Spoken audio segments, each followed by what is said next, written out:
Good morning students, welcome to chemistry video class. In this video completely we will discuss about preparation of colloidal solutions. Generally lyophobic salts are prepared by two methods. One is a condensation method, another one is dispersion method. Condensation and dispersion methods are generally used for preparing lyophobic salts. Lyophobic means so there is no interaction between dispersed phase and dispersion medium. So such type of salts are prepared by condensation and dispersion methods. First, condensation methods. What is condensation, students? Condensation is nothing but a large number of, in this method, a large number of small particles. So a large number of small particles aggregate like atoms or molecules are condensed to make large aggregates, means large colloidal size particles are formed. That is called condensation. I repeat, what is condensation? In condensation method, a large number of small particles examples either atoms or molecules are condensed to form large aggregates. So these large aggregates have which size? Colloidal size. So that is called condensation method. So for this condensation method generally we will use physical as well as chemical methods. So in our syllabus we have chemical methods. So in that first one is double decomposition. So in this double decomposition method we can prepare colloidal solution of arsenic sulfide, AS2S3, arsenic sulfide. Sol means colloid, please remember. So don't confuse. What is a sol? Sol is nothing but colloid. And arsenic sulfide is prepared by passing H2S through cold solution of AS2O3. AS2O3 plus H2S, we will get arsenic sulfide. So here this is a which type of reaction? Double decomposition reaction. You see, arsenic replaces hydrogen with sulfur, so that's why we are getting arsenic sulfide. Hydrogen is attached with oxygen, we are getting water. So here double decomposition takes place. So which type of sol is prepared by double decomposition? Arsenic sulfide. How to prepare arsenic sulfide? H2S with arsenic sulfide, arsenic oxide. H2S with arsenic oxide, we will get arsenic sulfide. So this is all we will get, that is double decomposition method. Next, oxidation method. So what is oxidation? So in this oxidation method sulfur sol is prepared. Which type of sol? Sulfur sol. A sol of sulfur means a colloid of sulfur is prepared. How to prepare sulfur? By passing same H2S into SO2. Here H2S into AS2O3, here H2S into SO2, we will get sulfur sol. What we will get? Sulfur sol we will get. Next, reduction process. What is reduction? Reduction means addition of hydrogen or removal of oxygen is called reduction process. So in this reduction process generally we can prepare gold, platinum and silver, that is metal salts we can prepare. So reduction is used to prepare which type of salts? Metal salts like gold, platinum and silver by reduction of their compounds in water by using formaldehyde or hydrogen. So that's why it is called reduction, by using formaldehyde or hydrogen as a reducing agent. See, here I am preparing gold sol. How to prepare gold sol? Gold sol is prepared by treating auric chloride with formaldehyde and water. Auric chloride with formaldehyde and water, we will get gold sol.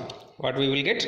Gold sol. So which type of salts are prepared by reduction? Metal salts like gold, platinum and silver are prepared by reduction method. Next, last method is hydrolysis. What is hydrolysis? When ferric hydroxide, in this method ferric hydroxide sol is prepared. Ferric hydroxide means FeOH thrice is prepared by pouring dilute solution of ferric chloride into boiling water. Ferric chloride into water, we will get ferric hydroxide. That is, hydrolysis is nothing but what, students? Treated with water, we are getting ferric hydroxide. So these are the chemical methods. What are the chemical methods to prepare colloids? Double decomposition, oxidation, reduction and hydrolysis. I repeat, what are the methods to prepare colloidal solutions? Double decomposition, oxidation, reduction and hydrolysis.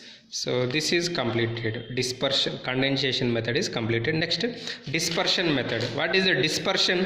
Dispersed means distributed or diffused. So in these methods, lumps of substance, lumps means this size particles on ball like size particle substances is broken into colloidal size. Colloidal size, lump means mudde, colloidal size in the presence of dispersion medium. In the presence of dispersion medium and suitable stabilizer. We can prepare colloidal solutions. So what is the dispersion method? In this dispersion method, lumps of substance is broken into colloids. In the presence of what? Dispersion medium and suitable stabilizer. In the presence of dispersion medium and suitable stabilizer, we will get colloidal salts. So in that first one and important one is very important for 3 marks. Bradig's arc method.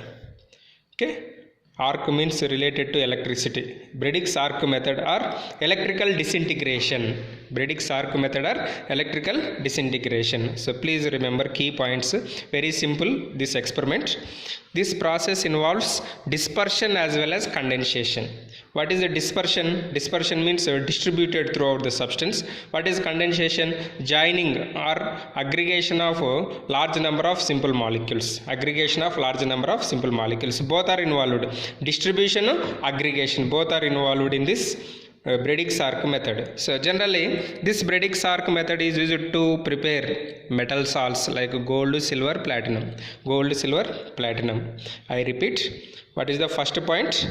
This process involves dispersion as well as condensation. Dispersion as well as condensation. Second one, so which type of salts are prepared by Bradig's arc method? Bradig's arc method is suitable to prepare metal salts like gold, silver and platinum. Gold, silver and platinum.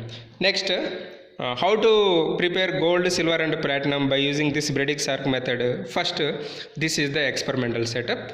So this is a container. In that container we have to take ice bath. In that again another small container we have to take with a dispersion medium.